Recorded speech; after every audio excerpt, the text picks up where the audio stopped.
കയ്യിലെ പണം വെറുതെ വെക്കേണ്ട. KSFയിൽ നിക്ഷേപിച്ച് 8.25% പലിശ നേടൂ. നേട്ടം നിക്ഷേപ പദ്ധതി. ഇതിനേക്കാൾ നേട്ടം മറ്റൊന്നില്ല. എന്റെ ഏറ്റവും അടുത്ത കൂട്ടുകാരി എന്ന് പറയുന്നത് ഒരു അസാധ്യ നടിയാണ്. ഞാൻ അവരെ എപ്പോഴും അറിയാം എന്ന് വെച്ചാൽ ഇത്രയും നല്ലൊരു നടി കേരളത്തിലുണ്ടെന്ന് പോലും ഞാൻ വിചാരിക്കില്ല. അവൾ ഒരു സിനിമയെ പോലും അഭിനയിക്കാൻ പോറില്ല.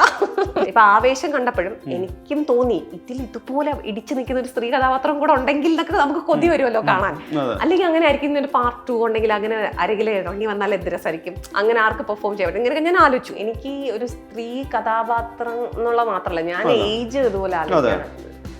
വയസ്സായ ആളുകളൊന്നും ഈ നാട്ടിലില്ലേ, അല്ലെങ്കിൽ ചെറുപ്പക്കാർ വളരെ കുഞ്ഞു കുട്ടികൾ ഒരു 20 to 40 വയസ്സിന്റെ ഇടയ്ക്ക് മാത്രമാണ് മെയിൻ ആയിട്ടുള്ള കഥാപാത്രങ്ങളുടെ ഏജ് ഗ്രൂപ്പ് എപ്പോഴും നിൽക്കുന്നതെന്ന് എനിക്ക് പലപ്പോഴും തോന്നാറുണ്ട്. സായി പല്ലവിയുടെ ചില എനിക്ക് അവർ ഭയങ്കര ഇഷ്ടമാണ്. അപ്പൊ അവരുടെ തെലുങ്ക് സിനിമ കാണുമ്പോൾ അവരുടെ ചിലത് കൊമേഴ്സ്യൽ ചിലപ്പോൾ ഇതുപോലെ പാട്രിയാർക്കിക്കൽ വാല്യൂ അതൊക്കെ ഉണ്ടായിരിക്കും. പക്ഷെ ഒരു പെർഫോമൻസിന് സാധ്യതയുള്ള ക്യാരക്ടറൊക്കെ കുറച്ചും കൂടെ അവർക്ക് തെലുങ്കിലാണെങ്കിലും 2-3 സിനിമയിലെങ്കിലും ഞാൻ കണ്ടിട്ടുണ്ട്. ഇപ്പൊ ലിജോ മോൾ ആണെങ്കിലും വളരെ രസമുള്ള ഒരു നടിയാണ്. ഗ്രേസ് ഭയങ്കര രസമുള്ള, ഒരുപാട് രസകരമായ ഒരുപാട് റേഞ്ച് ഉണ്ട് ഇവർക്കെന്ന് എനിക്ക് കാണുമ്പോൾ തോന്നുന്നു. അല്ലെങ്കിൽ അവർക്ക് ഒരു സാധ്യത കൊടുത്താൽ ലിജോ മോൾ ആണെങ്കിലും ഗ്രേസ് ഒക്കെ ആണെങ്കിലും അസാധ്യമായിട്ട് പെർഫോം ചെയ്യുമെന്ന് എനിക്ക് തോന്നുന്നു. ലോക സിനിമ എടുത്താലും എല്ലാ ജെൻഡേഴ്സും ഒന്നും ഇൻക്ലൂസീവ് ആയിട്ടില്ല ഇപ്പോഴും. നമ്മൾ ഇവിടെ എല്ലാ മനുഷ്യരും ഇവിടെ ജീവിക്കുന്നതിൽ എല്ലാ ജെൻഡേഴ്സും ഒന്നും ഇൻക്ലൂസീവ് ആവുന്നില്ല.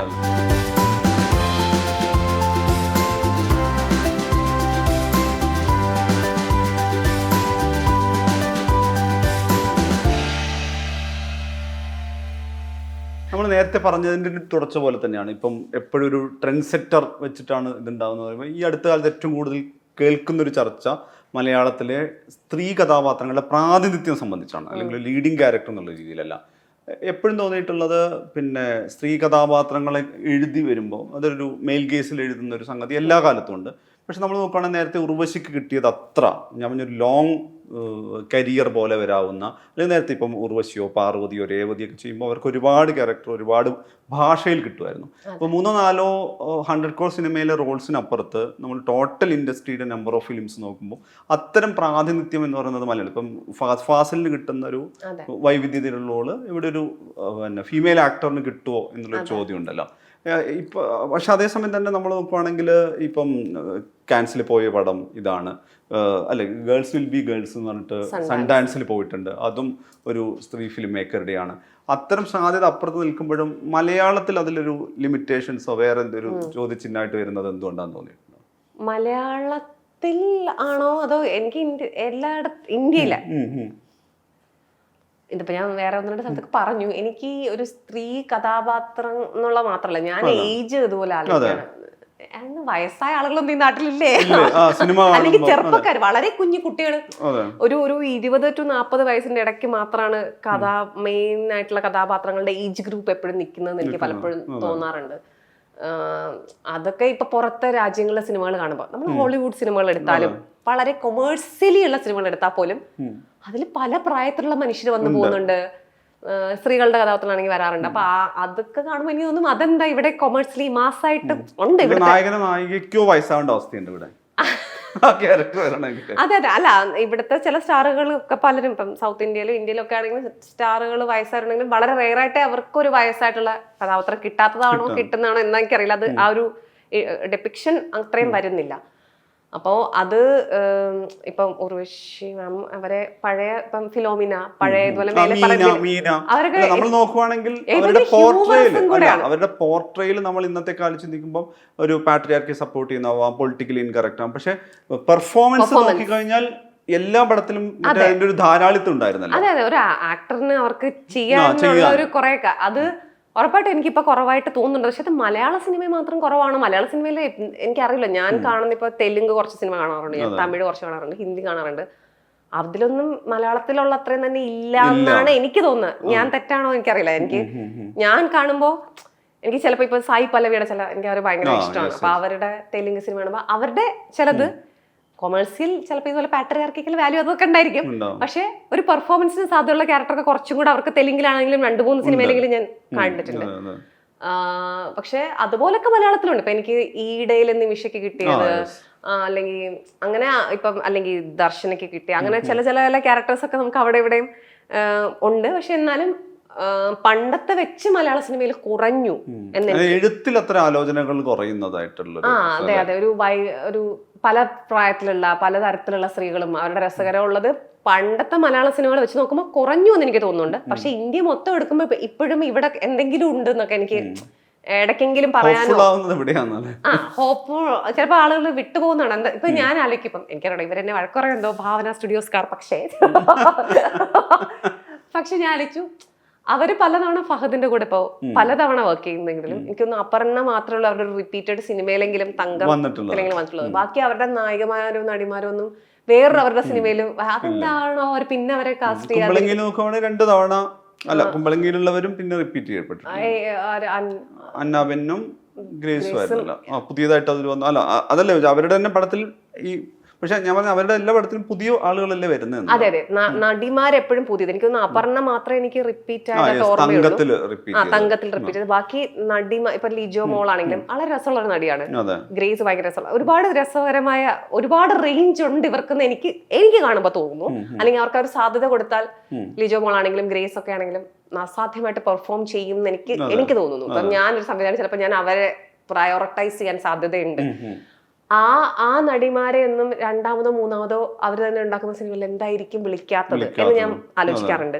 പിന്നെ എനിക്കും ഫഹദും പിന്നെ പ്രൊഡക്ഷനും പ്രൊഡ്യൂസറും ഒക്കെയും കൂടെ ആണല്ലോ, ഇനി അതുകൊണ്ടാണോ? പിന്നെ ഒബ്വിയസ്ലി ഫഹദ് അതിനേക്കാളും ചിലപ്പോൾ ഹാർഡ് വർക്കിങ്ങും അതിനേക്കാളും ഡെലിവറി ചെയ്യാനുള്ളതാണെങ്കിലും ചിലപ്പോൾ ആ കഥാപാത്രത്തിന് ആപ്റ്റും ഒക്കെ കൊണ്ടുപോകാം. പിന്നെ എനിക്കൊന്ന് ഉണ്ണിമായും ചിലപ്പോൾ ചെയ്തിട്ടുണ്ട്. പക്ഷെ again she is part of the team. അപ്പൊ ഞാൻ ചോദിച്ചു അല്ലാത്ത നടിമാരെ ചിലപ്പോൾ കിട്ടാത്തതാണോ എന്ന്. പക്ഷെ എനിക്ക് ആ ഒരു അവർക്കും അതുപോലെ റിപ്പീറ്റ് ആയിട്ട് കൊടുക്കൂ. അവർക്ക് നമ്മള് നേരത്തെ പറഞ്ഞ ഉർവശിയുടെ നോക്കുവാണെങ്കിൽ അവർ ഈ തുടർച്ചകളിലാണ് അല്ലേ നമ്മൾ തുടർച്ചയായിട്ടൊക്കെ ചെയ്യുമ്പോൾ നമുക്ക് ആ ക്രാഫ്റ്റും വലുതാക്കാനുള്ള ഒരു ഇത് കിട്ടും. പിന്നെ ഒരേ ടീം ആവുമ്പോൾ കുറെ ഗുണങ്ങളുണ്ട്. എനിക്ക് തോന്നിയിട്ടുണ്ട് ഒരേ സംവിധായകരും റൈറ്ററും ഒരേ ആക്ടേഴ്സും ഒക്കെ ആണെങ്കിൽ നമ്മൾ എങ്ങനെയൊക്കെ വർക്ക് ചെയ്യണമെന്ന് പഠിക്കാൻ തുടങ്ങും. കുറെ കാര്യങ്ങൾ ഒരുമിച്ച് വർക്ക് ചെയ്യുന്നതിന്റെ ഇപ്പം ഗുണങ്ങളൊക്കെ ഉണ്ടാവാം. അപ്പൊ ആ ഗുണങ്ങൾ ഒരു കണ്ടിന്യൂവേഷൻ എന്നുള്ള രീതിയിൽ ഒരു നടിക്കൊക്കെ കിട്ടാം. അപ്പൊ അതെന്തായിരിക്കും എന്ന് ഞാൻ ആലോചിച്ചിട്ടുണ്ട് ഒരു കാര്യം. 2 ഈ പറഞ്ഞ പോലെ വൈവിധ്യമായ പ്രായത്തിലുള്ളവരാണെങ്കിലും പിന്നെ ഈ പറയുന്ന പോലെ സ്ത്രീകളുമാണ്. ഇപ്പം അതിപ്പോ ലോക സിനിമ എടുത്താലും എല്ലാ ജെൻഡേഴ്സും ഒന്നും ഇൻക്ലൂസീവ് ആയിട്ടില്ല ഇപ്പോഴും. നമ്മൾ ഇവിടെ എല്ലാ മനുഷ്യരും ഇവിടെ ജീവിക്കുന്നതിൽ എല്ലാ ജെൻഡേഴ്സും ഒന്നും ഇൻക്ലൂസീവ് ആവുന്നില്ല. അതിപ്പോ ഇവിടെ ഉണ്ട്, ലോകത്തും എനിക്ക് കുറവായിട്ട് തന്നെ തോന്നുന്നു. പക്ഷെ വരുന്നുണ്ട്, അത് വരുമായിരിക്കും. സ്ത്രീകൾക്ക് അറ്റ്ലീസ്റ്റ് നമുക്ക് എഴുതുന്നില്ലെന്നെങ്കിലും പറയാനുള്ളൊരു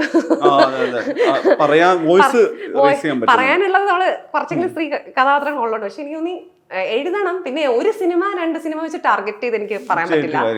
കാരണം ഇപ്പൊ പണ്ട് എനിക്ക് ആ സിനിമയുടെ പേര് ഓർമ്മ വരുന്നില്ല. ഫിലിം ഫെസ്റ്റിവൽ ഉണ്ടായിരുന്ന ഒരു നേഷൻ വിത്തൗട്ട് വിമനോ മാതൃഭൂമി അങ്ങനെ എന്താ പറഞ്ഞിട്ട് ഒരു സ്ത്രീയും ബാക്കി മുഴുവൻ ആണുങ്ങളും ഉണ്ടായിരുന്ന ഒരു സിനിമ എന്ന് പറഞ്ഞിരുന്നു. പക്ഷെ അതിന്റെ പ്രിമൈസേ അതാണ്.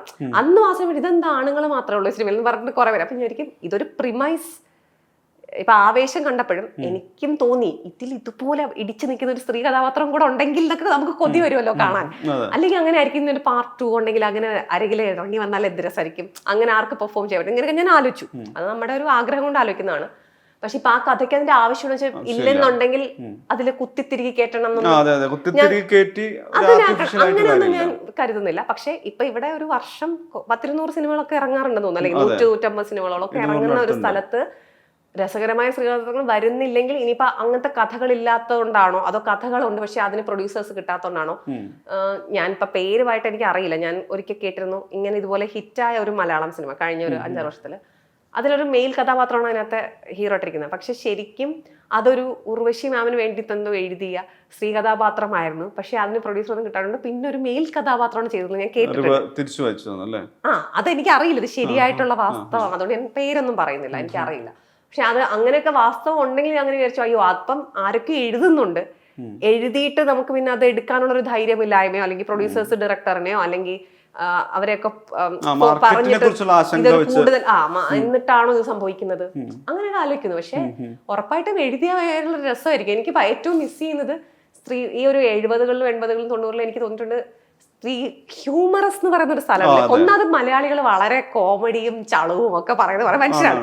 അതൊക്കെ സ്ത്രീകൾക്കും ഇവിടെ ഉള്ളത് തന്നെയാണ്. അതൊക്കെ രസകരമായിട്ട് ഇപ്പൊ ഫിലോമിന എന്താണ് ഇപ്പൊ ഉർവശിയാണെങ്കിലും കൽപ്പനയാണെങ്കിലും KP ലളിത അവരൊക്കെ എല്ലാം ആ ഒരു പെർഫോമൻസ് സാധ്യത ഒരുപാട് കൊടുത്ത ഒരുപാട് സിനിമകൾ പലതരത്തില് ചിലതൊക്കെ ചിലപ്പോൾ വളരെ ചളുവായിരിക്കും പക്ഷെ അപ്പൊ നമ്മൾ പൊട്ടിച്ചിരിക്കും. അത്രയും രസമായിട്ട് അവർ പെർഫോം ചെയ്യുന്ന ഒരു ഇതുണ്ടായിട്ടുണ്ട്. അപ്പം എനിക്ക് തോന്നി ഇപ്പോഴത്തെ ആക്ടേഴ്സിനൊക്കെ അത് കിട്ടുന്നില്ലല്ലോ അങ്ങനത്തെ നമുക്ക് തോന്നും. പിന്നെ എനിക്ക് ചിലരൊക്കെ ചില കമന്റ്സ് ഒക്കെ എഴുതും, അതിന് ഇപ്പോൾ ഉള്ളവർക്കല്ലോ അഭിനയിക്കാൻ അറിഞ്ഞിട്ട് വേണ്ടേ എന്നൊക്കെ പറയും. അപ്പൊ എനിക്ക് അങ്ങനെ ഓൾറെഡി ഇങ്ങനെ പറയണം, നമ്മൾ കുറെ കൊടുത്തും ചെയ്തും ഒക്കെ തന്നെയാണ്, ചെയ്തും കൂടെയാണ് ഇത് പഠിക്കുന്നത്. ഇപ്പം KPS ലളിത മാമൊക്കെ ആണെങ്കിൽ ബ്ലാക്ക് ആൻഡ് വൈറ്റിൽ അഭിനയിച്ചു തുടങ്ങുന്നു. അപ്പൊ അത്ര കോമഡി ഒന്നും അല്ല ചെയ്തിട്ടുള്ളത്. അല്ലെങ്കിൽ അപ്പം ഈ സുകുമാരി മാമൊക്കെ എല്ലാവരും അങ്ങനെ ചെയ്താണല്ലോ ഒരിടത്ത് എത്തുന്നത്. നമുക്ക് നമ്മുടെ ക്രാഫ്റ്റിന് ഒരു മിഴിവ് വരുത്താനുള്ള അവസരങ്ങൾ തെളിഞ്ഞു വരാനുള്ള ഇത് ഉണ്ടാക്കണമല്ലോ.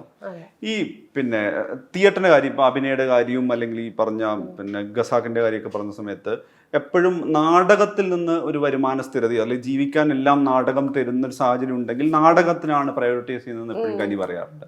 ഈ നാടകം സത്യത്തിൽ ഈ പെർഫോമർ ഹ്യൂമൻ ബീയിങ്ങുകളിൽ അല്ലെങ്കിൽ സോഷ്യൽ ബീയിങ്ങുകളിൽ കനിയെ ശരിക്ക് മോൾഡ് ചെയ്യുന്നതിൽ എത്രത്തോളം?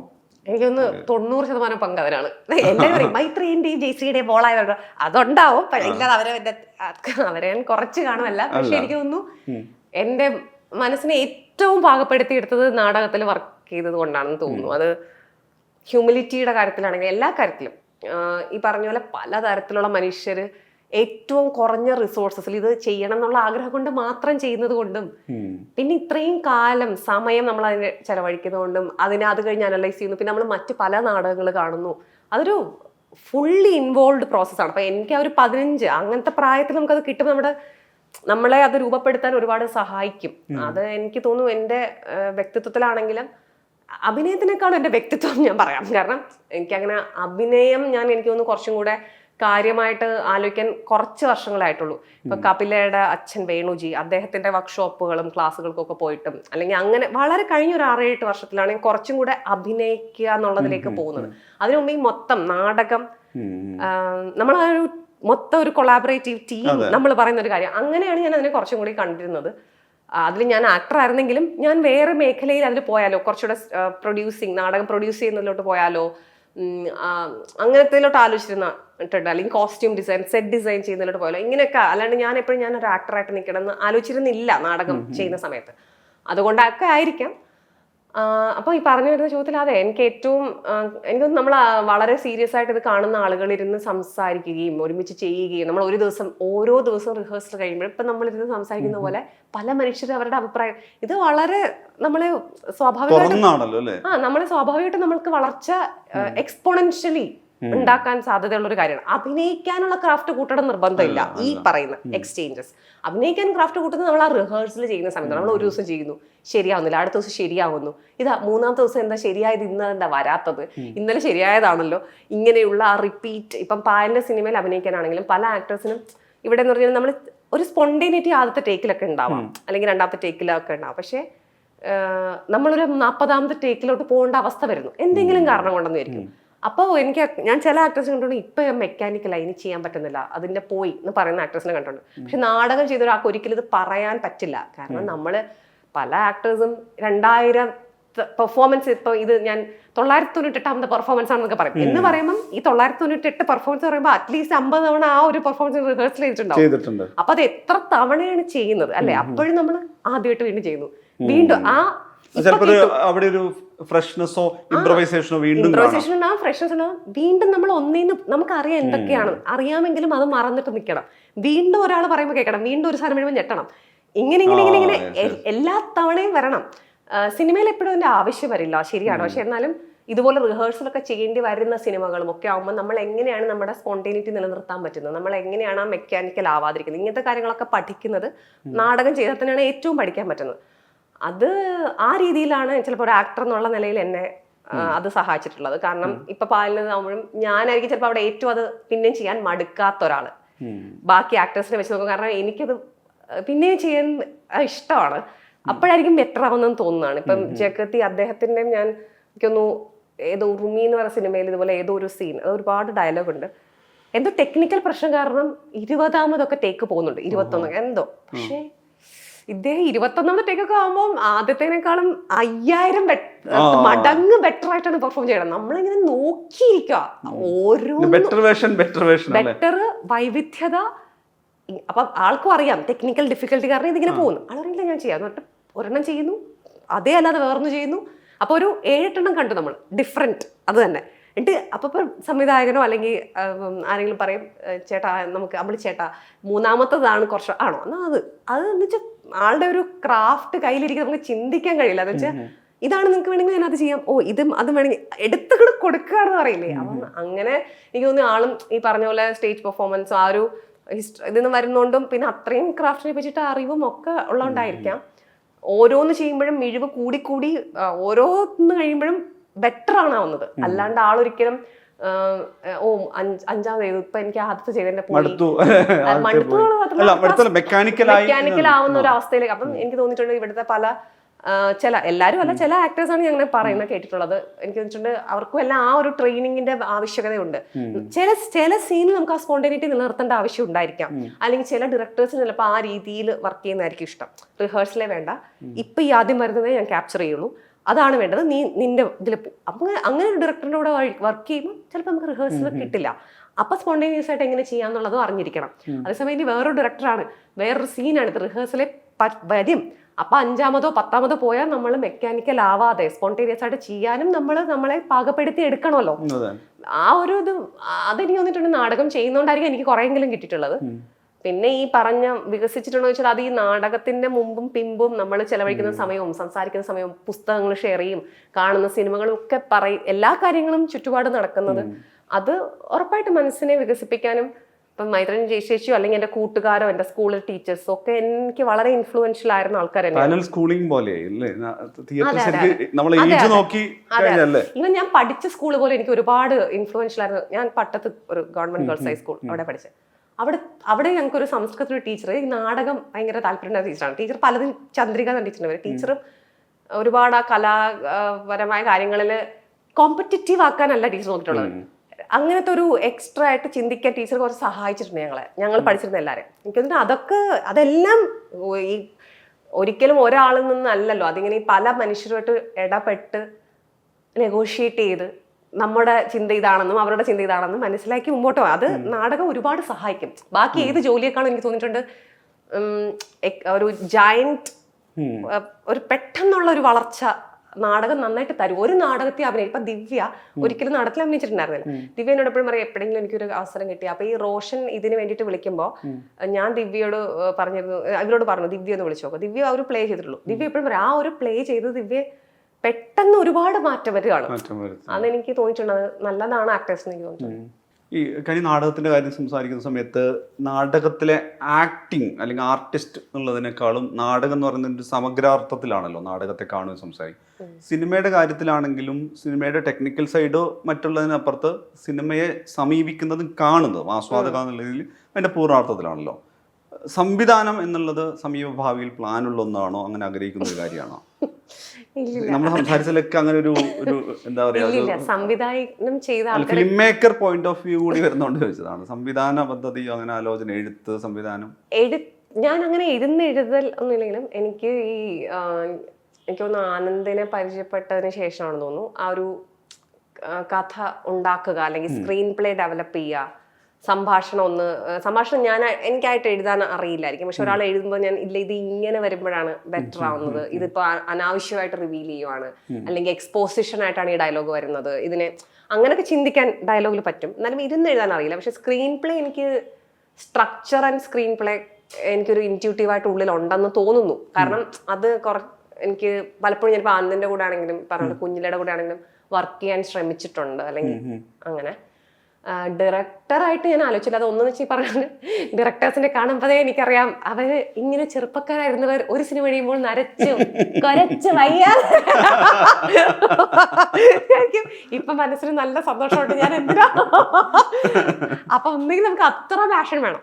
അപ്പൊ ഇങ്ങനെ ആവുന്നവര് പോലും അത്രയും സിനിമ എടുക്കണം എന്ന് ആഗ്രഹിച്ച് അവരങ്ങനെ ചെറുതിലെ അല്ലെങ്കിൽ ഏതോ ഒരു സമയം മുതൽ അത്രയും സിനിമ എടുക്കണം എന്ന് ആഗ്രഹിച്ച ഞാൻ അങ്ങനെയൊന്നും ആഗ്രഹിച്ചിട്ടില്ല. അപ്പൊ പിന്നെ ഇനി പോയിട്ട് പറ്റാത്ത പണിയാണോ എന്നുള്ളൊരിതുണ്ട്. പക്ഷെ ഈ പറഞ്ഞ പോലെ കോ ഡിറക്ഷനോ അല്ലെങ്കിൽ ഇപ്പോൾ ഒരു ക്രിയേറ്റീവ് ഡയറക്ടറായിട്ട് നമ്മുടെ തന്നെ സെയിം വിഷൻ കാണുന്നൊരു ഡയറക്ടർ അല്ലെങ്കിൽ സ്ക്രിപ്റ്റും നമ്മൾ ഒരുമിച്ച് വർക്ക് ചെയ്താണെങ്കിൽ അവിടെ ഇരുന്നിട്ട് എൻ്റെതായിട്ടുള്ളത് അങ്ങനെയൊക്കെ ചിലപ്പോൾ എന്നെ കൊണ്ട് പറ്റുമായിരിക്കും.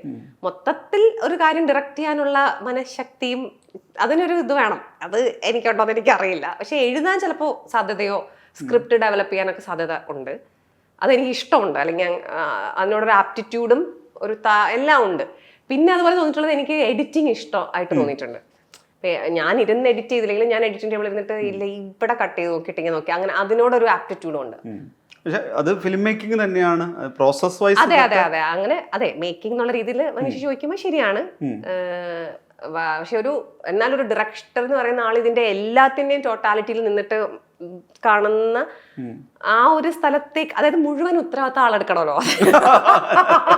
ബേസിക്കലി ഉത്തരവാദിത്തം എടുക്കാൻ വയ്യ, അതാണ് ഉദ്ദേശിച്ചത്. ഡയറക്ടർ ഡ്യുവോ ഒക്കെ ഓപ്ഷൻ ഉണ്ട്. അപ്പോ എല്ലാത്തിനും തൊട്ട് താഴെ നിൽക്കാൻ തയ്യാറാണ്. മേളിൽ നിന്നിട്ട് ഞാൻ അതിന് വേറെ ധൈര്യം മാത്രമല്ല, എനിക്ക് ആ ലീഡർഷിപ്പ് ക്വാളിറ്റി അങ്ങനെ ഇല്ല. അതായത് ഫുള്ളി ഉള്ളൊരു ലീഡർഷിപ്പ് ക്വാളിറ്റി ഉണ്ടല്ലോ, അതായത് ഇത് ഞാൻ ഷോൾഡർ ചെയ്തോളാം എന്നുള്ള രീതിയിൽ. ഇപ്പൊ നടി എന്നുള്ള നിലയിൽ ഓക്കെ, പക്ഷെ ഒരാള് എടുക്കണം എന്നുണ്ട്, അവരുടെ വിഷൻ എനിക്കും കാണാൻ കഴിയുന്നുണ്ട്, ആ കഥ എനിക്കും റെസണേറ്റ് ആണ്, ഞാനും അതിന്റെ സ്ക്രിപ്റ്റിലൊക്കെ വർക്ക് ചെയ്തു. അപ്പൊ ആ ഒരു രീതിയിൽ നിൽക്കാൻ പറ്റുമായിരിക്കും. അത്രയൊക്കെ സാധ്യത ഞാൻ കാണുന്നുള്ളൂ. അല്ലാത്തത് പറഞ്ഞ പെട്ടെന്ന് ഇപ്പൊ തന്നെ കുറച്ച് നരയുണ്ട്, ഫുള്ളായിട്ട് നരച്ചു വരും. നമ്മൾ ഈ സംസാരിക്കുന്ന സമയം ഒരു സ്കൂൾ ഓപ്പണിങ്ങിന്റെ ഒരു സമയമാണ്. അപ്പോൾ എപ്പോഴും ആളുകൾ ഡിസ്കസ് ചെയ്യുന്ന ഭയങ്കര ഹോട്ട് ടോപ്പിക്കുള്ള ഒന്നായിട്ട് പാരന്റിങ് ഒക്കെ മാറിയിട്ടുണ്ട്. അപ്പൊ കേരളത്തിന്റെ ഒരു പാരന്റിങ് ഹിസ്റ്ററി അതൊക്കെ സംസാരിക്കുന്ന സമയത്ത് എപ്പോഴും കടന്നു വരുന്ന രണ്ട് പേര്, ഡോക്ടർ ജയശ്രീ, മൈത്രേയൻ. എപ്പോഴും കാര്യം ഡിസ്കസ് ചെയ്യുമ്പോഴും ഇവരെല്ലാം, നിങ്ങൾ 3 പേരും ഒരേപോലെ ഡിസ്കസ് ചെയ്യുന്ന സമയത്താണ് പാരന്റിങ്. ഇപ്പൊ ക്യാൻസർ വരെയുള്ള കനിയെത്തിയ ദൂരം ഡിസ്കസ് ചെയ്യുന്ന സമയത്ത് ഇതിപ്പം ഞാൻ പറയുന്നത് എല്ലാവരും ഇതൊരു ഭയങ്കര മോഡൽ ആയിട്ടുള്ള പാരന്റിങ് ആണെന്ന് പറയുകയും, എന്നാൽ ഞങ്ങളുടെ കുടുംബത്തിലേക്ക് അത് എളുപ്പമല്ല എന്ന് പറയുന്ന ഒരു ഹൈ റിസ്ക് കണക്ട് ചെയ്യുന്ന സാധനമാണ്. അല്ല, നമ്മൾ പറയുന്ന ഒരു പൊതുധാരയിൽ അല്ലെങ്കിൽ ഒരു സോഷ്യൽ കോൺവെർസേഷൻ ഒക്കെ വരുന്ന സമയത്ത് ഇത് ഭയങ്കര ഐഡിയൽ ആണെന്ന് പറയും. ഞാൻ പറയുന്നത് കുറച്ചുകൂടി പ്രോഗ്രസീവ് ആയിട്ട് സംസാരിക്കുമ്പോൾ ആളുകൾ പറയും. പക്ഷെ അതേസമയത്ത് ഇത് കുടുംബത്തിൽ നടപ്പാക്കുക എന്ന് പറയുന്നത് ഒരു ഹൈ റിസ്ക് എലമെന്റ് അവിടെ പറയും ചെയ്യും. പക്ഷെ കന്നി പേഴ്സണലി ഈ പറയുന്നത് അതുകൂടി ഏത് രീതിയിലാണ് മോൾഡ് ചെയ്തത് കന്നിയെ ആസ് എ പേഴ്സൺ, അല്ലെങ്കിൽ ഈ പറയുന്ന ആക്ടർ ഇതിന്റെ പല ഘട്ടങ്ങളിൽ? പൊതുവെ ആളുകൾ മൈത്രേയൻ ചിലപ്പോൾ റാഡിക്കലായിട്ടൊക്കെ സംസാരിക്കുന്ന കാര്യങ്ങൾ, ഒരാള് മൈത്രേയനും ചേച്ചിയും പറഞ്ഞ കാര്യങ്ങൾ അവർ ചെയ്യാൻ ശ്രമിച്ചിട്ടുണ്ട് പരമാവധി, അതില്ലാന്ന് ഞാൻ പറയുന്നില്ല. പക്ഷെ അപ്പോഴും ഇതൊരു കുടുംബ സ്ട്രക്ചറിൽ നിന്നും വളരെ മാറി നിൽക്കുന്ന വേറെന്തോ അല്ല. ആളുകൾ എനിക്ക് തോന്നുന്നു ഇത് കരുതുന്നത് എന്താന്ന് അറിയാത്തപ്പോഴാണല്ലോ ആളുകൾക്ക് അതിനെപ്പറ്റി എല്ലാ ഊഹങ്ങളും ഉള്ളത്. ഒന്നുകിൽ എന്റെ വീട്ടിൽ അതുപോലെ വളർന്നാലേ അവർക്ക് അറിയാൻ പറ്റുള്ളൂ എന്ന് പറയുമ്പോൾ ശരിയാണ്. അപ്പോഴും അവർക്ക് ഉൾക്കൊള്ളാൻ പറ്റാത്ത ഒരുപാട് കാര്യങ്ങളുണ്ടാവും, ഇല്ല എന്ന് ഞാൻ പറഞ്ഞില്ല. പക്ഷെ ഇത് ലോകത്തൊന്നും അത്ഭുതപ്പെട്ട ഒരു കാര്യമോ അങ്ങനെയൊന്നും ഞാൻ കരുതുന്നില്ല. എന്നെ മോൾഡ് ചെയ്യാൻ സഹായിക്കാന്ന് വെച്ച് കഴിഞ്ഞാൽ ഈ പറഞ്ഞ പോലെ എൻ്റെ ഇപ്പൊ എത്രയോ കൂടെ പഠിച്ച കൂട്ടുകാരും ഒക്കെ ഇഷ്ടംപോലെ കള്ളം വീട്ടിൽ പറയേണ്ടി വരുന്നുണ്ട്. അല്ലെങ്കിൽ അവർക്ക് ചെവിക്കുറ്റിക്ക് അടി കിട്ടുന്നുണ്ട്. ഇതൊക്കെ ഞാൻ കണ്ട് വളർന്ന ആളാണ്. എന്നുവെച്ചാൽ സ്കൂളിൽ നിന്ന് പഠിക്കുമ്പോഴാണെങ്കിലും ചിലപ്പോൾ സ്കൂള് വിട്ടിട്ട് ഒരു 15 മിനിറ്റ് വൈകിയതിന് അടി കിട്ടുന്നു. നടന്ന് വന്നു, ചിലപ്പോൾ ബസ്സിൽ കയറണം, നമുക്ക് നടന്നു പോയാലെന്ന് ചിലപ്പോൾ തീരുമാനിച്ചതായിരിക്കും. ഞങ്ങൾ സ്കൂളിൽ നിന്ന് വീട് വരെ നടന്നപ്പോൾ 15 മിനിറ്റും കൂടെ എടുത്തുണ്ടാവും. പക്ഷെ അത് ചോദിക്കുന്നതിന് മുമ്പേ അടി കിട്ടുകയാണ്. അങ്ങനെ തുടങ്ങി കള്ളം. എൻ്റെ കൂട്ടുകാർ എൻ്റെ സ്കൂളിൽ പഠിച്ച വളരെ നല്ല കുട്ടികൾ, കൺവെൻഷനലി നമ്മൾ ഇങ്ങനെ ആയിരിക്കണം ഒരു കുട്ടിയെ വളർത്തണം എന്ന് പറയുന്ന കുട്ടികളൊക്കെ ചെയ്യുന്ന കാര്യങ്ങളൊക്കെ നമ്മൾ കൂട്ടുകാരും അവർ ഷെയർ ചെയ്യുമല്ലോ. അല്ലെങ്കിൽ അവർ വീട്ടുകാരോട് സത്യം പറയുന്നില്ല, ഇത് ഇങ്ങനെയൊക്കെ ഉള്ളത് കാണുമ്പോൾ എനിക്ക് തോന്നിയിട്ടുണ്ട് എനിക്ക് ഒരിക്കലും മൈത്രി ചേച്ചിയോട് കള്ളം പറയേണ്ടി വന്നിട്ടില്ല. അങ്ങോട്ടും ഇങ്ങോട്ടും ഞങ്ങൾ വളരെ ട്രാൻസ്പെറന്റ് ആയിട്ട്, അതായത് ചെയ്യുന്ന കാര്യം എന്തോ തെറ്റെന്ന് തോന്നുമ്പോഴാണല്ലോ നമ്മൾ കള്ളം പറയുന്നത്. ആ ഒരു മനസ്സാക്ഷി എനിക്ക് എന്തായാലും കൊണ്ടു നടക്കാൻ ബുദ്ധിമുട്ടാണ്. അപ്പം എനിക്ക് തോന്നിയിട്ടുണ്ട് മൈത്രി ചേച്ചിയും കുട്ടിക്കാലത്തുനിന്നേ നിന്റെ മനസ്സിന് ശരി എന്ന് തോന്നുന്ന അല്ലാത്തൊരു കാര്യം ചെയ്യുന്നുണ്ടെങ്കിൽ നിനക്ക് നമ്മളോട് സംസാരിക്കാം. അല്ലെങ്കിൽ നമുക്ക് ആരോടാണ് നിനക്ക് കൂട്ടുകാരാണ് കംഫർട്ട് സംസാരിക്കുക. എന്നിട്ട് നിന്റെ ശരി മനസ്സിലാക്കിയെടുക്കുക. അത് കഴിഞ്ഞിട്ട് ചെയ്യുക. ചിലത് നമ്മൾ ചെയ്ത് കഴിഞ്ഞിട്ടായിരിക്കും നമുക്ക് മനസ്സിലാകാതെ ശരിയല്ലായിരുന്നു. അപ്പോൾ അത് സംസാരിക്കുക. ആ ഒരു ഓപ്പൺനെസ് ഉണ്ടായിരുന്നതുകൊണ്ട് തന്നെ എനിക്ക് കള്ളം പറയേണ്ട ഒരു ആവശ്യം, എനിക്ക് നന്നായിട്ട് വേണമെങ്കിൽ കള്ളം പറയാൻ പറ്റും എനിക്ക് തോന്നിയിട്ടുണ്ട്. കാരണം ഈ MP നാരായണ പിള്ളയുടെ നമ്മുടെ എൻ്റെ ഏറ്റവും ഫേവറേറ്റ് ആണ് അവിടെ പട്ടികളുടെ കഥയുള്ളത് പരിണാമം. പരിണാമത്തിനകത്ത് ഈ കള്ളം പറയുന്നതിനെ പറ്റിയിട്ട് അദ്ദേഹം എഴുതിയിട്ടുണ്ട് ശാസ്ത്രം. നമ്മൾ കള്ളം പറയുകയാണെങ്കിൽ അതിനെ പരമാവധി നമ്മളത് വിശ്വസിക്കണം. അതാണ് സത്യം എന്ന് നമ്മൾ തന്നെ വിശ്വസിക്കണം. പിന്നെ കള്ളത്തിന് തൊട്ട് മുമ്പുള്ളത് വരെ സത്യമേ പറയാവൂ, അതിന്റെ തൊട്ടിപ്പുറത്തും സത്യം തന്നെ പറയണം. ഇങ്ങനെയൊക്കെ എഴുതിയിട്ടുണ്ട്. അപ്പൊ ഞാനിത് അതിന്റെ ചെറുതായിരിക്കും ഇത് ഇൻറ്റ്യൂട്ടീവ്ലി എനിക്കും അറിയാം ഇത് എങ്ങനെ ഇദ്ദേഹം ഇത്ര മനോഹരമായിട്ട് എഴുതുമല്ലോ ആള്. ഇത് ഇങ്ങനെ എഴുതി. പക്ഷെ ഞാൻ വിചാരിക്കും എപ്പോഴും എനിക്കിത് യൂസ് ചെയ്യാൻ ഒരു അവസരം കിട്ടിയിട്ടില്ല. എനിക്ക് തോന്നുന്നു അതാണ് എനിക്ക് തന്നൊരു കോൺട്രിബ്യൂഷൻ എനിക്ക് തോന്നിയിട്ടുള്ളത്. കള്ളത്തരം ഇല്ലാണ്ട് നമ്മൾ എന്താണോ എന്ന് നമ്മൾ ചെയ്ത കാര്യത്തിനെ ഉത്തരവാദിത്തത്തോടെ എടുക്കാനും അതെന്താന്ന് പറയാനും അവരോടാണെങ്കിലും സമൂഹത്തിനോടാണെങ്കിലും ചുറ്റുപാടുള്ളവരോടാണെങ്കിലും പറയാതെ ഇരിക്കാതെ അവരവരുടെ ചോയ്സ്. ആ ഒരു അക്കൗണ്ടബിലിറ്റി, പിന്നെ നമ്മൾ അതിനെ എടുക്കാൻ പറ്റുന്ന, അതാണ് എനിക്ക് ഉണ്ടാക്കി തന്നത്. എൻ്റെ ചുറ്റുമുള്ള കുട്ടികൾ എനിക്ക് പലപ്പോഴും അവർ ശരിയേതാ തെറ്റേതാന്ന് മനസ്സിലാക്കാതെയും പലപ്പോഴും അവർക്ക് ശരി തെറ്റിപ്പോയി വീഴലും പിന്നെ അപകടങ്ങൾ ഉണ്ടാവലും ഒക്കെ. ഇപ്പം മൈത്രേയൻ കുട്ടികൾക്ക് പറയായിരുന്നു മരത്തിൽ കയറുന്ന കൊച്ചുങ്ങൾക്ക് അറിയുമല്ലോ അവിടെ കയറണം. അപ്പം മൈത്രേയൻ ചിലപ്പോൾ പറയാം കയറ്റും, മൈത്രേയൻ അവിടെ നിൽക്കും, വീണ് മൈത്രേയൻ പറയും കാലൊടിഞ്ഞ് നമുക്ക് ഹോസ്പിറ്റലിൽ പോകാം, 5-6 ആഴ്ച കിടക്കും. അപ്പം ആ ഉത്തരവാദിത്തം മൈത്രേയൻ എടുക്കും, അല്ലെങ്കിൽ ജയശേഷി എടുക്കും, പക്ഷെ നീ ചെയ്യണ്ടെന്ന് പറയില്ല. അപ്പം അങ്ങനെയാണ് അവർ നിന്നിട്ടുള്ളത്.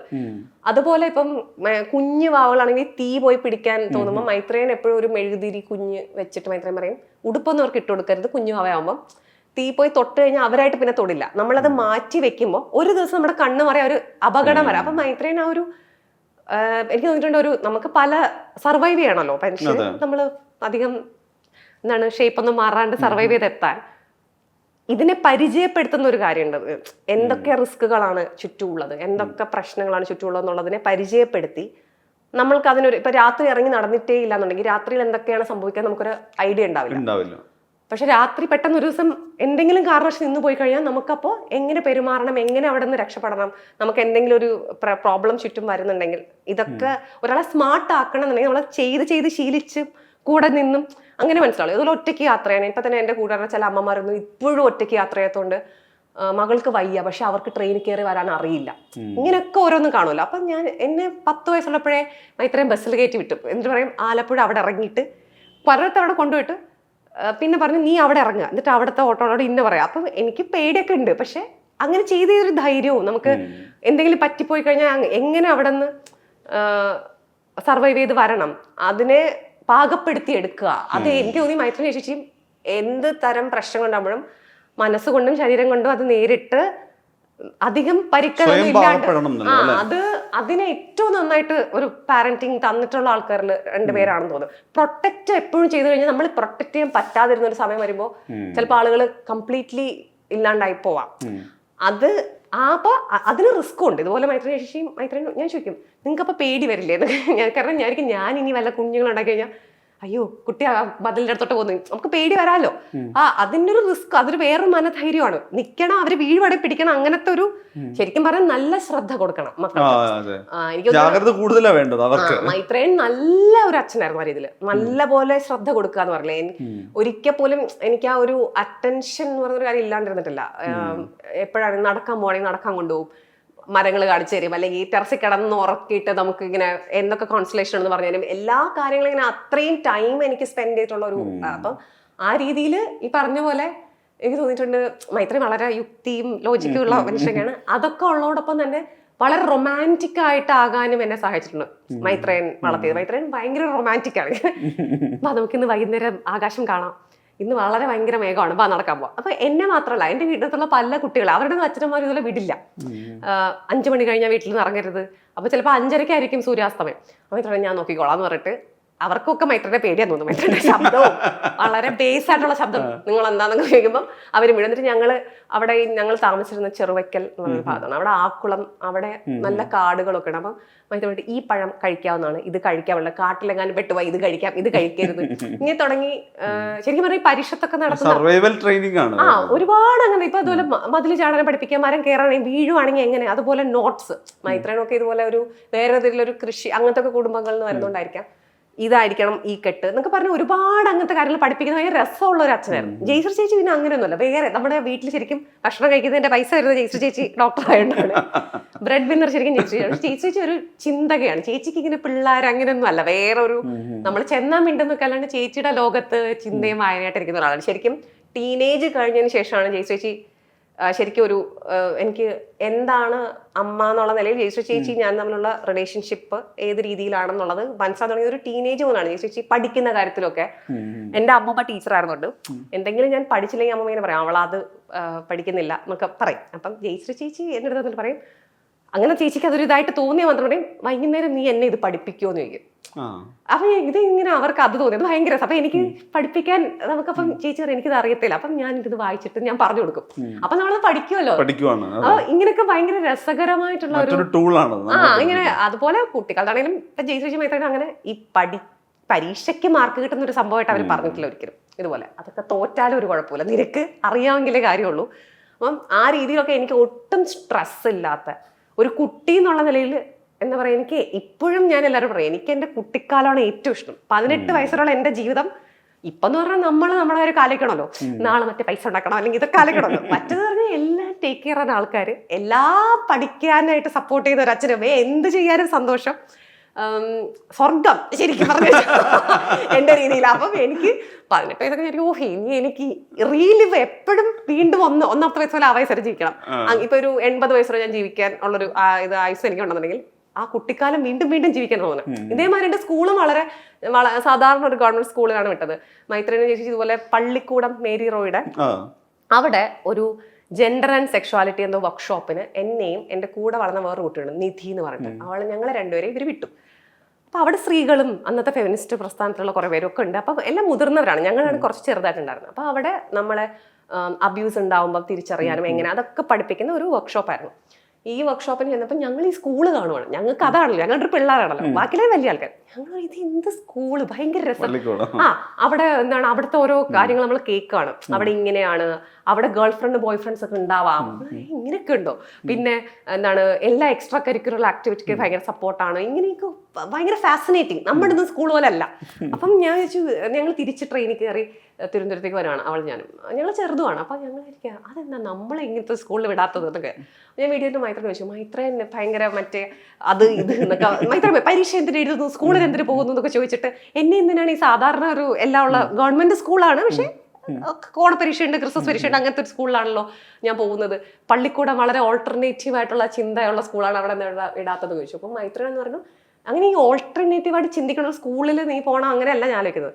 ഇവിടെ നമ്മളെല്ലാവരും ജീവിക്കുന്ന പോലെ സാധാരണ പോലെ പഠിക്കുക, അല്ലെങ്കിൽ നമ്മൾ ഓൾട്ടർനേറ്റീവായിട്ട് ഒരു കോളേജിൽ പോകും, അത് കഴിഞ്ഞ് ഓൾട്ടർനേറ്റീവ് ആയിട്ടുള്ളവരോട് മാത്രമേ മിണ്ടുള്ളൂ.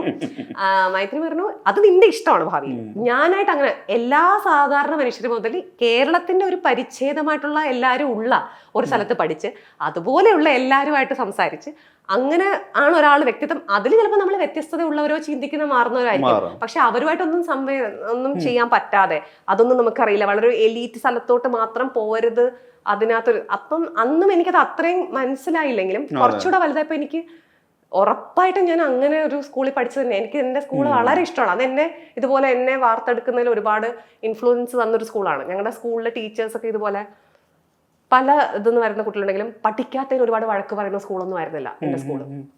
ഗവൺമെന്റ് സ്കൂളായിരുന്നു. അവിടെ നമ്മുടെ ഏലിയാമ്മ മാത്യു, PM ജേക്കബിന്റെ സിസ്റ്റർ, അങ്ങനെയൊക്കെ പല ടീച്ചേഴ്സൊക്കെ ഉണ്ടായിരുന്ന സ്കൂളാണ്. അവര് നമ്മളെ ചെമ്പരത്തിന്ന് സ്ക്വാഷ് ഉണ്ടാക്കാൻ പഠിപ്പിക്കുക, ഇങ്ങനെ സെൽഫ് സസ്റ്റെയിനിങ് ആയിട്ടുള്ള ഒരുപാട് കാര്യങ്ങൾ പഠിപ്പിക്കുന്ന ഒരു സ്കൂളായിരുന്നു. അതൊരു പക്ഷേ നമ്മുടെ ഗവൺമെന്റ് സ്കൂളുകളുടെ അന്നത്തെ പാഠ്യപദ്ധതിയായിട്ട് ബന്ധപ്പെട്ടിട്ടൊക്കെ ആയിരിക്കാം അത് എക്സിക്യൂട്ട് ചെയ്യുന്ന ഒരു സ്കൂളായിരുന്നു. അപ്പൊ കുട്ടികളെല്ലാം പല വരുമാനം ഉള്ള വീടുകളിൽ നിന്നും, സാമ്പത്തിക വ്യവസ്ഥ വരുന്ന വീടുകളിലൊക്കെ കുട്ടികൾക്ക് കുഞ്ഞു അവർക്ക് ക്യാൻറ്റീൻ നടത്തുക, പിള്ളേർ അതിൽ നിന്ന് പൈസ ഉണ്ടാക്കുക, എന്നിട്ട് അത് സഞ്ചയിലിടുക.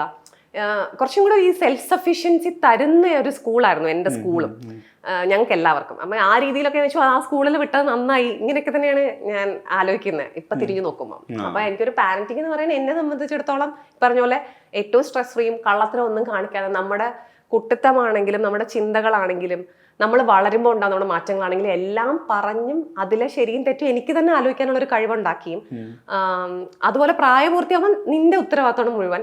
അപ്പൊ അവരതിൽ പറയും ഇത് ഞങ്ങൾക്ക് ഇപ്പൊ ശരിയല്ല, അപ്പൊ അത് എന്താന്നൊക്കെ നമ്മൾ സംസാരിക്കും. ആ രീതിയിൽ എന്നെ തന്നോളം വളരെ ഐഡിയൽ ആയിട്ടുള്ള ഒരു അച്ഛനും അമ്മയും തന്നെയായിരുന്നു അവര്.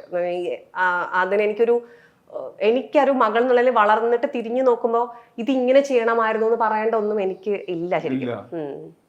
ഈ ഇപ്പം അവസാനമായിട്ട് ചോദിക്കുകയാണെങ്കിൽ ഇപ്പം കനി എത്തിയൊരു ദൂരമുണ്ട്, അത് ഏറെക്കുറെ കനി തന്നെ സഞ്ചരിച്ചുണ്ടാക്കിയതാണല്ലോ. ഇനി അങ്ങോട്ട് ആലോചിക്കുകയാണെങ്കിൽ ഇപ്പം ക്യാൻസ് എന്ന് പറയുന്നത് ഭയങ്കര നമ്മളിപ്പോൾ ഫിലിംസിൻ്റെ കാര്യത്തിൽ ഇപ്പം മൂവി ബഫായിട്ടുള്ള ആളുകൾ സിനിമയെക്കുറിച്ച് ചിന്തിക്കുന്നവരെ സംബന്ധിച്ചോളം പ്രധാനപ്പെട്ടൊരു പോയിന്റാണ്. ഈ കന്നി തുടർന്ന് അങ്ങോട്ടുള്ള രീതിയിൽ എങ്ങനെയാണ് ഇപ്പം തിയേറ്റർ, സിനിമ, പെർഫോമൻസ് അങ്ങനെ വിശാലമായൊരു സ്പേസ് ആണല്ലോ. എങ്ങനെയാണ് കന്നി അങ്ങനെ ഒരു ഡിസൈനൊക്കെ വേണം എന്ന് ചിന്തിക്കുന്ന ആളാണോ? എങ്ങനെയാണോ ഇപ്പം നീ കുറച്ചുകൂടി പ്ലാൻഡ് ആവാം എന്നൊക്കെ കരുതുന്നുണ്ടോ? എന്താ ഒന്നാന്ന് വെച്ചാൽ എൻ്റെ ഏറ്റവും അടുത്ത കൂട്ടുകാരി എന്ന് പറയുന്നത് ഒരു അസാധ്യ നടിയാണ്. ഞാൻ അവരെ എപ്പോഴും അറിയാം. എന്ന് വെച്ചാൽ ഇത്രയും നല്ലൊരു നടി കേരളത്തിലുണ്ടെന്ന് പോലും ഞാൻ വിചാരിക്കുന്നില്ല. അവൾ ഒരു സിനിമയെ പോലും അഭിനയിക്കാൻ പോറില്ല. ഭയങ്കര അടിപൊളി ഒരു എഴുത്തുകാരിയുമാണ്. ഞാൻ കണ്ടിട്ടുള്ള ഏറ്റവും നല്ലൊരു എഴുത്തുകാരിയാണ്. എനിക്കുന്നത് ഒരു വരി കേട്ടിട്ടുണ്ട്, വരച്ച ചിത്രം ആരും കാണാതെ കീറിക്കളയാൻ പറ്റുന്ന ബാല്യം ഞാൻ ഇപ്പോഴും എന്നിൽ സൂക്ഷിച്ചു വെച്ചിട്ടുണ്ടെന്ന് പറയും. എനിക്കത് വളരെ മനോഹരമായിട്ടുള്ള ഒരു വരിയായിട്ട് തോന്നിയിട്ടുണ്ട്. നമ്മളിവിടെ ജീവിച്ചിരുന്നു എന്ന് അറിയാനോ നമ്മളിനി എന്താ ചെയ്യാനോ ഒന്നും അങ്ങനെയൊന്നും ഇല്ല ജീവിതത്തിൽ. അതിനൊന്നും ഒരു അർത്ഥവും ഇല്ലാന്ന് ഈ വളരെ സൂം ഔട്ട് ചെയ്ത് ലോകത്തിന് നോക്കിക്കഴിഞ്ഞാലേ ഈ സ്പീഷീസ് തന്നെ ജീവിച്ചിരിക്കുമെന്ന് നമുക്കറിയില്ല. അങ്ങനെ ഒരു യാഥാർത്ഥ്യം ഉള്ളതുകൊണ്ട് തന്നെ അങ്ങനെ ഒരുപാട് പ്ലാനിങ് എനിക്ക് അങ്ങനെ ഇല്ല. പക്ഷെ നമുക്ക് നമ്മുടെ ഉള്ളിൽ ഇത് ഓഫർ ചെയ്യാനുണ്ടെന്ന് ഈ സമൂഹം വളരെ പെട്ടെന്ന് മറ്റ് സ്പീഷീസിനെയും മറ്റ് ജീവജാലങ്ങളെയും ഒക്കെ അനുകമ്പയോടെ കാണാനും നമ്മുടെ വരും തലമുറ അനുകമ്പയോടെ കാണാനും ഒക്കെ ചിന്തിപ്പിക്കാനും ചിരിപ്പിക്കാനും ഒക്കെ എനിക്കെന്തോ ഓഫർ ചെയ്യാനുണ്ട്. അത്രയും ഉള്ളിലുണ്ടെങ്കിൽ ചെയ്യണം. പക്ഷെ എനിക്ക് എല്ലാം ഈ നേരത്തെ പറഞ്ഞ പോലെ എല്ലാവർക്കും ഒന്നും അത് ഇല്ലായിരിക്കും. അപ്പൊ ഇല്ലാത്ത ഒരാൾ കഷ്ടപ്പെട്ടില്ലെങ്കിൽ ചെയ്യാൻ പറ്റുമെന്ന് എനിക്കറിയില്ല. ഉള്ളവരെ ഒരിക്കലും പിടിച്ചു നിർത്താൻ പറ്റില്ല. അവർ കൊടുത്തോണ്ടേയിരിക്കും. വളരെ ഗിവേഴ്സ് ആണ്. അങ്ങനെയുള്ള ഒരുപാട് മനുഷ്യരെ കാണാറുണ്ട്. എനിക്ക് അവരുടെ അടുത്ത് ഒരുപാട് ബഹുമാനമാണ്. എനിക്ക് എപ്പോഴും ഞാനൊരു ഇങ്ങനെ ജീവിച്ചു പോകുന്ന ചെടികളൊക്കെ കാണില്ലേ, ജീവിച്ചു പോകുന്ന അങ്ങനത്തെ ഒരാളാണ് ശരിക്കും ഞാൻ. അത് ഞാൻ ഐഡന്റിഫൈ ചെയ്യുമ്പോൾ ഞാൻ അങ്ങനെ തന്നെ പോവുള്ളൂ. അല്ലാതെ അത് അത്ര ഓഫർ ചെയ്യാനുള്ള ഒരാൾ ചെയ്യണം എന്ന് അതൊരു നല്ലതാണ്. അത് റിസീവ് ചെയ്യുന്നതല്ലാണ് നമ്മൾ പെട്ടെന്ന് നമുക്കൊരു മെച്ചം ഉണ്ടാവാം. പക്ഷെ അങ്ങനെയൊക്കെ ഓഫർ ചെയ്യാൻ കഴിവുള്ള മനുഷ്യരോടൊപ്പം ചിലപ്പോൾ അവർക്ക് കുഞ്ഞു കുഞ്ഞു ജോലി ഒരാൾ വേണമായിരിക്കുമല്ലോ. ഒരാൾക്ക് ഒറ്റയ്ക്കായിരിക്കില്ല വരുമ്പോൾ അതിന് പറ്റുന്ന ഒരാളാണ് ഞാൻ ശരിക്കും. അത് ഞാൻ ചെയ്യുമായിരിക്കും. അല്ലാതെ ഒരു പ്രസ്ഥാനമായിട്ട് അതൊന്നല്ല. അപ്പൊ ഞാനിപ്പോ എന്റെ ഈ കൂട്ടുകാരി ഞാൻ ഇപ്പോഴും വയ്ക്കും. അവൾക്ക് വേണമെങ്കിൽ അങ്ങനെ കൊടുക്കാവുന്നതാണ്. പക്ഷെ അപ്പൊ പോലും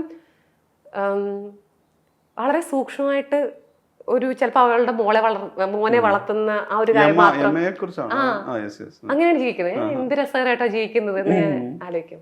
അങ്ങനത്തെ ഒരാളാണ്. അതെങ്കിൽ അങ്ങനെയാണ് ഞാൻ കാണുന്ന ലോകം. Thank you.